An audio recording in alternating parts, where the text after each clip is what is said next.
Welcome back to the cryptowrld channel, everyone. My name is Josh, and right now the price of Bitcoin has rejected from the all-time high, but do not get trapped now because the price is potentially repeating history in the short term, while the price is also grabbing a lot of liquidity to the downside, which I'll talk about in just a moment, alongside multiple altcoins later in the video that are retesting critical levels on the chart. So definitely watch this video from start to finish so that you don't miss out on any of this important information. First of all, taking a look at some Bitcoin ETF news today, and we don't yet have the numbers in from Tuesday, so we don't yet fully know what actually happened on Tuesday, whether we had a massive net inflow or outflow. But what we do know is a lot of Bitcoin was actually sent out of the Grayscale Bitcoin Trust because we can actually track this on chain. And so as we can see on the Bitcoin blockchain, hundreds of millions of dollars worth of Bitcoin flowed out of the Grayscale Bitcoin Trust and over towards Coinbase to be dumped on the market. And so when we get the new numbers coming in for Tuesday for the Bitcoin ETF flows, then we could potentially see another decent outflow from Grayscale, causing some short-term selling pressure. But once again, as I've been saying here on the channel, if we're seeing massive net inflows into the spot Bitcoin ETFs, that is still very bullish, but we just have to actually see the net inflows and not massive outflows. And so as always, I'll keep you up to date on this new information as soon as it gets released, and also in real time over on my Twitter, link down below in the description and in the pinned comment. But anyway, taking a look at the Bitcoin chart, looking at the weekly Bitcoin chart, and over the last one day, we officially put in a new all-time high for the price of Bitcoin against the US dollar. And so this is actually the first time in history where the price of Bitcoin has hit the all-time high before the halving, which I'll talk about in a long-term prediction video coming soon. But obviously, we've now seen a bit of a short-term rejection from that all-time high level at around 69,000. And as I've been saying ever since we saw this breakout above 57 to 58,000, I've been saying that the all-time high will be the next significant level of resistance to pay attention to, which means, of course, we could find a resistance at 69,000, which means the price could struggle, at least in the short term, around that level. But obviously, in terms of the larger trend at play, despite the short-term rejection from the all-time high, we're still clearly within a larger bullish trend, forming significant higher lows and higher highs. And something similar can be said about the daily Bitcoin chart. Once again, despite the short-term rejection and pullback just in the short term here over the last one day, obviously we're still technically forming higher lows and higher highs in the price of Bitcoin, trending to the upside despite short-term bearish price action here and there.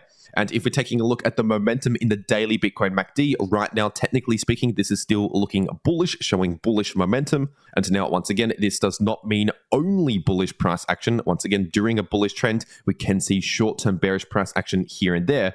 And it's actually good that we see this short-term bearish price action here and there because that helps to reset the RSI back down towards more neutral levels, which is what we are now seeing. And basically, when the RSI is at these lower levels, more neutral rather than overbought, that technically means we have more room to the upside in the RSI and also in the price of Bitcoin.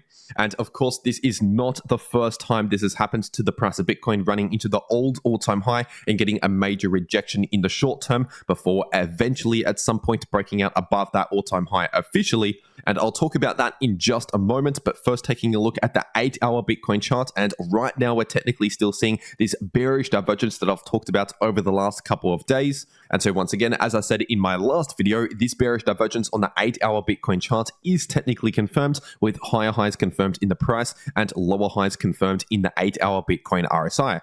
And so once again, these bearish divergences usually play out in the form of either choppy sideways price action, if not a pullback in the short term, as the most likely or most common outcomes from a bearish divergence. But it's important to understand that a bearish divergence on a smaller time frame like the 8-hour chart does not necessarily mean we're going to reverse out of the larger bullish trend into a new bearish trend or bear market, because once again, it's important to understand the difference between the different time frames. Of course, in the short term, we could be looking slightly bearish, and on the larger time frames, we could still be within a larger bullish trend.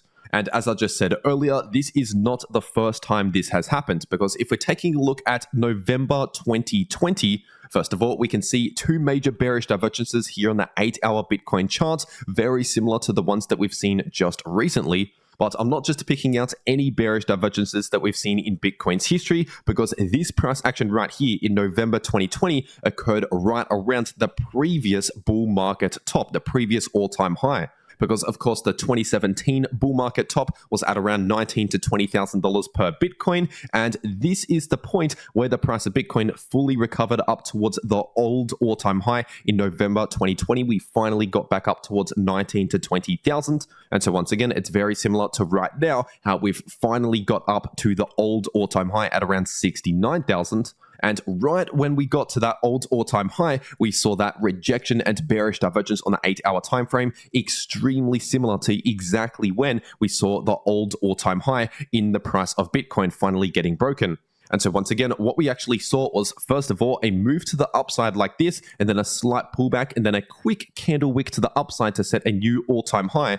And then we're playing out this bearish divergence. And if we're taking a look at the past price action, once again, we saw that quick move to the upside, a couple of red candles, and then a quick wick to the upside, creating an all-time high close to $20,000 per Bitcoin back in November 2020. And then after that, we saw this short-term pullback play out, this short-term bearish divergence. And if we're looking at what happened next, first of all, we saw that pullback, and then we actually saw a bounce back to the upside, back up towards the all-time high. And then we saw yet another rejection in around December 2020 from that all-time high level. Once again, we saw another correction back to the downside, this time more of a slow correction. And then on the third major attempt of a breakout above the all-time high, that is when we officially fully confirmed the breakout above the all-time high and continued on with the bull market. And so once again, breaking out above the previous 20K all-time high in the last bull cycle, that did not happen on the very first attempt. We saw a couple of rejections first of all, before eventually breaking out on the third attempt. And so what we're seeing right now is not very different. We're seeing very similar price action to what we saw last time in 2020. And so just keep that in mind. Of course, over the last one day, we have seen a bit of a dump to the downside, and we could end up seeing a little bit more of a correction. Of course, anything's possible in the short term, but ultimately we are still within a bullish trend on the daily and weekly time frame. On the larger time frames, we're still trending bullish. And once again, we usually end up seeing perhaps 1 to 2 rejections from the all-time high before eventually breaking out after a couple of failed attempts. And if we're zooming into the short term, looking at the 4-hour Bitcoin chart, right now the price of Bitcoin at the time of recording this video is actually bouncing from this area of support that we need to pay attention to. And this area of support is sitting in between around 61,000 to 62,000 approximately. And just before taking a look at some other important charts, first, if you actually want to trade these moves in the price of Bitcoin, whether we are bullish or bearish, you can make money in either direction with long positions or short positions. And personally, when it comes to trades just like that, I usually trade over on Bybit. So I'll make sure to leave a link to Bybit in the description down below and in the pinned comment. And if you use that link down below this video to make a Bybit account and deposit on that account, you can get up to a $30,000 deposits bonus, but only if you use that link down below this video. And also, if you click that link, it'll take you to this page right here where you can get an exclusive 200 USDT airdrop position. And so once again, if you want to claim this position to make money in either scenario with a long position or a short position, then check out the link down below this video, which will take you to this page right here. But for whatever reason, if you cannot access Bybit or if you cannot KYC on Bybit, there is also Bitflex, which is another crypto exchange similar to Bybit, but you don't need KYC for Bitflex. And so I will also make sure to leave a link to Bitflex in the description down below and in the pinned comment. And if you use that link, you can get extra bonuses over at Bitflex. And so if you're trading crypto anyway, or if you're preparing to take the next trade, you might as well get set up or ready to go on one of those exchanges using those links down below if you want to get those extra bonuses or potentially get that airdrop position. But anyway, taking a quick look at the Bitcoin liquidation heat map, and over the last one day, we took out a lot of liquidity to the downside. And of course, in my last video, I talked about how we had a lot of liquidity in the price of Bitcoin, which was sitting at around 64 to 64,500 approximately. And so while the price of Bitcoin was actually sitting near all-time highs, I said possibly before we actually see an all-time high breakout, we could end up seeing a quick move to the downside in the short term. So just be aware of that. And of course, since my last video, that's exactly what we've seen. And we've actually gone a little bit lower than that 64K level, because obviously the price of Bitcoin has actually taken out this massive area of liquidity, which was sitting at around 61,000 approximately. And so right now, the price of Bitcoin has already taken out a lot of the short-term liquidity to the downside. And so as for liquidation levels, we only have a little bit of liquidity right here at around 58 to 58,500, and we have some upside liquidity at around 66,500. And now let's just say if this turned out to be more of a correction in the price of Bitcoin, what could we actually expect as the worst case scenario potentially for the price of Bitcoin? And well, just based on the Bitcoin liquidation heat map, if we're looking at the last 1 month worth of history, we can see a major level of liquidity to the downside, which is sitting at just above $50,000, more specifically around $50,500. And in fact, there's over $23 billion worth of long positions that would get liquidated at that level if we actually hit 50,500. And so just keep that in mind. We do have a massive amount of liquidity at 50,500, but that does not necessarily guarantee that we're definitely going to go there. Because of course, once again, if we are actually seeing massive net inflows into the Bitcoin ETFs, that can continue to pump the price of Bitcoin further to the upside. But let's just say if we saw a pause from those inflows, if BlackRock and Fidelity kind of stopped accumulating or slowed down their accumulating while Grayscale started massive outflows again, then in that more bearish scenario, once again, that could be a potential price target to the downside in more of a correction scenario. But once again, I want to make it clear that just because that's a possible price target in a much more bearish scenario in the short term, that is not guaranteed by any means. And if we're taking a look at Ethereum against the US dollar on the weekly time frame over the last 1 day, obviously we saw that initial breakout above this area of resistance, and now we're actually retesting that area. And in case you're new to this channel, this area of previous resistance, which should now act as new support, is sitting in between around 3.4K to 3.5K. And now, technically speaking, we have not yet fully confirmed a breakout above 3.5K because we have not yet confirmed a weekly candle close above 3.5K. And so just keep that in mind. We've not fully confirmed the breakout, but with that being said, we're still technically within this larger bullish trend on the weekly time frame, as I've been saying for a while now on the channel. And once we actually confirm this breakout above 3.5K, then the next significant level of resistance is simply sitting at the all-time high at around 4.8 to 4.9K.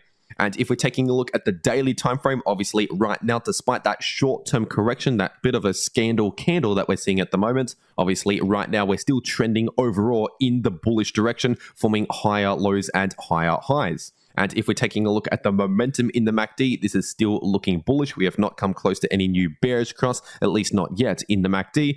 And if we're taking a look at the daily Ethereum RSI, at least as of right now, this is still technically overbought, even despite this short-term dump to the downside. And so once again, technically speaking, just based on the RSI alone, this is telling us that we are due to see some sort of short-term cool-off sometime soon, basically a break from all of that bullish price action to help reset the RSI. And once again, even if we do see that, that can actually be good news because that helps to reset the RSI, giving us more room to the upside later on. But whether we see that or not, like I said earlier, we're still technically trending in the bullish direction overall when we're looking at the larger timeframes. And if we're zooming into the short term, looking at the 4-hour time frame, right now we're actually bouncing at the time of recording this video from this area of support, which is sitting in between around 3,330 going up towards around 3.4K, once again acting as support. And now let's just say if we actually broke back below around 3.3K, give or take, then in that case, the next level of support would simply be sitting at around $3,000 based on previous support and resistance. And in case you're wondering, yes, I am still in my Ethereum long position that I entered all the way back down around here and shared here on the channel as soon as I entered that position. And once again, if you want to take trades just like that to maximize your profits in crypto, no matter if the price is bullish or bearish, then check out Bybit or Bitflex, links down below if you want to get those extra bonuses. But anyway, taking a quick look at the price of Solana on the weekly time frame, and right now the price of Solana is still somewhat struggling in the short term